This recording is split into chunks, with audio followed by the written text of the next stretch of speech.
guys, my name is Shay and welcome to my channel. Today I'll be reviewing Riverdale Season 5, Episode 10, Chapter 86, The Pincushion Man. Don't forget to like, comment, and subscribe. Let's get it! The episode starts off with Jughead and Tabitha cleaning up at Pop's. They hear a song on the radio and start dancing, being all cute and stuff. They kiss, which I'm so here for that, and Tabitha apologizes for initiating the kiss. And I'm like, girl, don't apologize, like y'all both single and y'all can do what you want. But she apologizes and he leaves. Glenn and Betty are talking and he mentions that he should get to know her family better. Betty tells him that Jughead will be meeting them at the FBI office, and Glenn tells her that Jughead is not allowed to come. He tells her the strategy with the lonely highway, and Betty says that she should be out there on the ground looking as well. He tells her that she should be focused on reviewing the tapes from her father. Mr. Weatherby tells Archie and Kevin to team up on doing the tour guides for the parent-teacher night. Veronica gets a call from Chad saying that he is refusing to sign the divorce papers. Cheryl and Minerva are out in the woods kissing, and she tells her that they are there to harvest the maple syrup from the groves. She finds that all the buckets are empty and she tells Nana Rose. Nana Rose tells her that Cheryl is not meant to be happy and says that they should pray for deliverance. Cheryl doesn't believe it and she leaves. Jughead gets a call from Sam, his agent, and he tells him to channel Stephen King for ideas for his next book. Reggie is in Hiram's office and he asks him what can he do to redeem himself and show his loyalty. Hiram tells Reggie that he has his eyes set on Cheryl's maple groves. He tells Reggie that he will take care of the prison and as long as Reggie takes care of the maple groves. General Taylor shows up at Archie's place and tells him that he is nominated for the Silver Eagle Medal. Archie is humble and tells him that it wouldn't be right for him to accept it, and General Taylor tells him that it is in order and that he will. Jughead is trying to write a Pops and he's having writer's block. Betty and Glenn are reviewing her father's tapes. She tells him she found something on one of the tapes and they listen to it. Hal says in the tape that him and Alice were not in a good place and that she wouldn't touch him, so he went on Ned's list. She tells Glenn that that's how most girls who worked on the lonely highway made connections too. Smithers gives Veronica a package and inside are photographs of Veronica and Archie kissing at the football game. Archie is in class with his students and asks them the question, when issued an order, do they follow through with that? He asks another question if you should complete that order even if you don't believe in it. General Taylor makes a comment and he leaves. Reggie shows up at Cheryl's and offers Nana Rose flowers and says he wants to talk about the maple groves. Betty and Alice are decorating the twins' birthday cake. Alice receives a call from their school and says that there was an accident. Tabitha and Jughead talk about their kiss. He tells Tabitha about his bad breakup with Betty and how he never really got over it, and also his last toxic relationship with Jess. And they both decide to be just friends. He mentions the time when he was in New York, he would take maple mushrooms to help with his writer's block. He says that he needs someone that he trusts to watch over him to make sure that he doesn't do anything crazy. Tabitha tells him that she can't do it and suggests that he doesn't take the mushrooms alone or with her. Veronica tells Archie that she has to go back to New York. She tells him that she wished Chad would have died and thought that the helicopter crash was her fault. She says she stayed with him out of guilt and that she is going back to get closure and that once she gets back, they could be together finally, freely. Betty and Alice are talking with the twins about the accident. They pushed another student down the stairs on purpose and neither of them have any remorse. They were completely unbothered by what they did and one of them looked like they even shrugged it off and I'm like, oh boy. Cheryl tells Nana Rose that she had no right to sell her groves. Nana Rose says that with her selling the groves to Reggie, the curse will be with them now. Cheryl tells her once again that there is no curse. Jughead calls Speedy to have a runner to bring some maple mushrooms to Riverdale. Archie comes home and receives a call from a reporter from the New York Times saying that they are investigating General Taylor for sending him on a shady mission. Betty tells Glenn about the twins' accident, and Glenn says that he would like to meet them as well. Betty questions him about it, and he gives her a file saying that it is his dissertation about her and the rest of the family. And I'm like, what? She is angry with him and tells him that she is going to quit her job. Glenn tells her that she isn't going to do that and that she needs him, and mentions how much fun that they have been having, and Betty slaps him, like she should have. Archie visits Uncle Frank in prison and tells him about the situation. Archie tells him that he's going to do what's right and not accept the medal, and Frank tells him about something that is going down in the prison. Hiram congratulates Reggie on a job well done, and Cheryl storms in. She tells him that the contract is useless and that they have no power and that they will never get her groves. Hiram tells Reggie to fix the problem. Jess shows up at Pop's and gives him the maple mushrooms. Tabitha shows up and claims to be Jughead's girlfriend, and Jess is clearly jealous. Jealous Jess. She tells him that it's $500 for them, and if she doesn't get her money, she will come looking for him. Jess leaves and Tabitha says that she changed her mind and tells Jughead that she's going to look after him. And I'm like, aww. Veronica comes back to New York and Chad has prepared her dinner with her favorite Chinese food with lit candles. She sits down and they both eat. Tabitha and Jughead are in the bunker and she gives him a burger that has sauce with the mushrooms in them.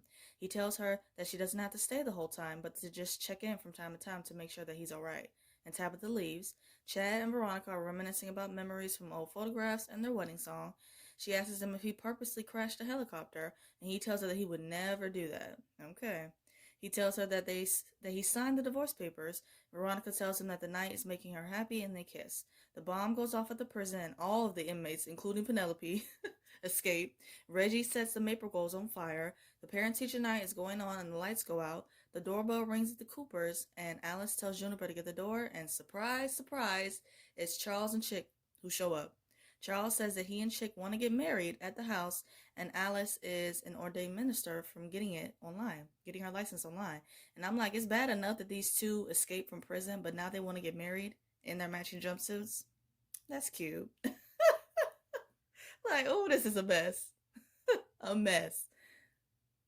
Archie is having a fight with a bulky inmate at the school, and while another inmate has Kevin and the others held hostage. Archie shows up just in time and saves everyone and tells them that they need to leave. General Taylor says that they should stay put, and Archie tells them that they barricade all the entrances. The wedding is going up at the Coopers, and Glenn comes in at just the right timing.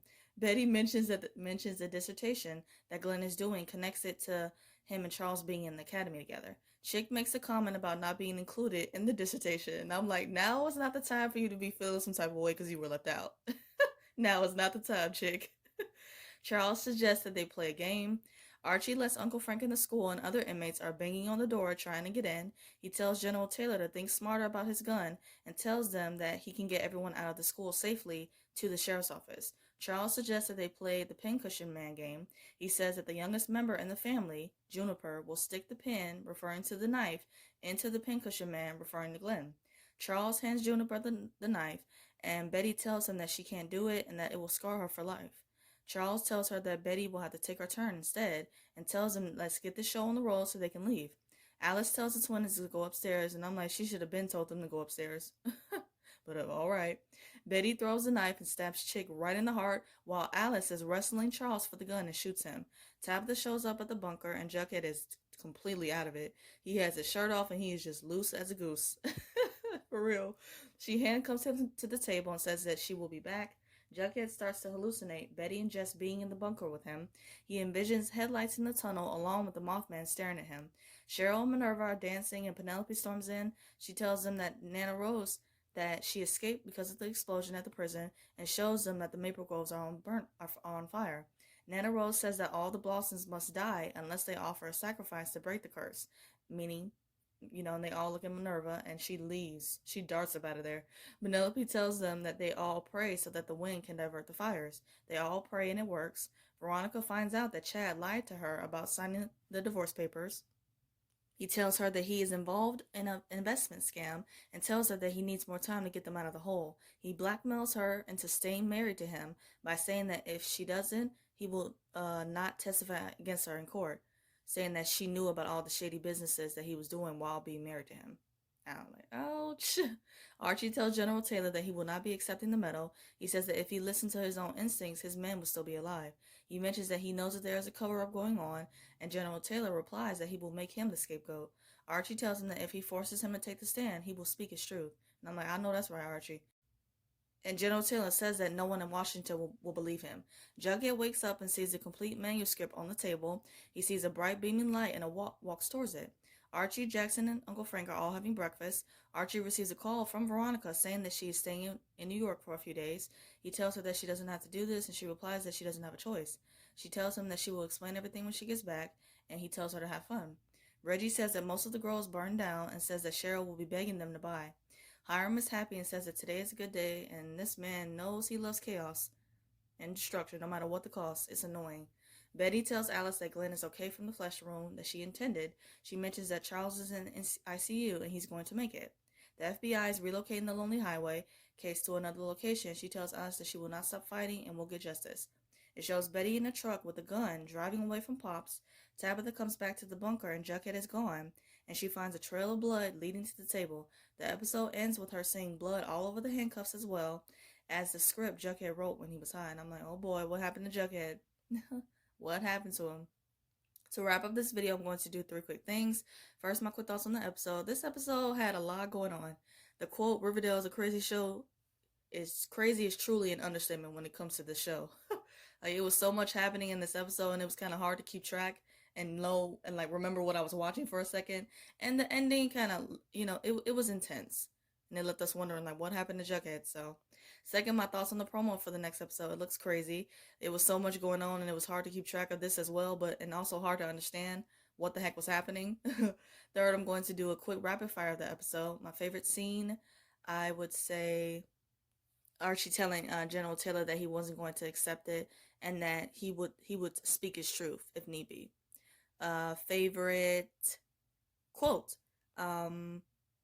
I won't disrespect the sacrifice my men made. I love how Archie is doing the right thing and fighting for what he believes in. Favorite duo, Kevin and Archie teaming up for the parents teacher night. Even though we didn't see any of the event, it was nice to see these two working together for that little bit.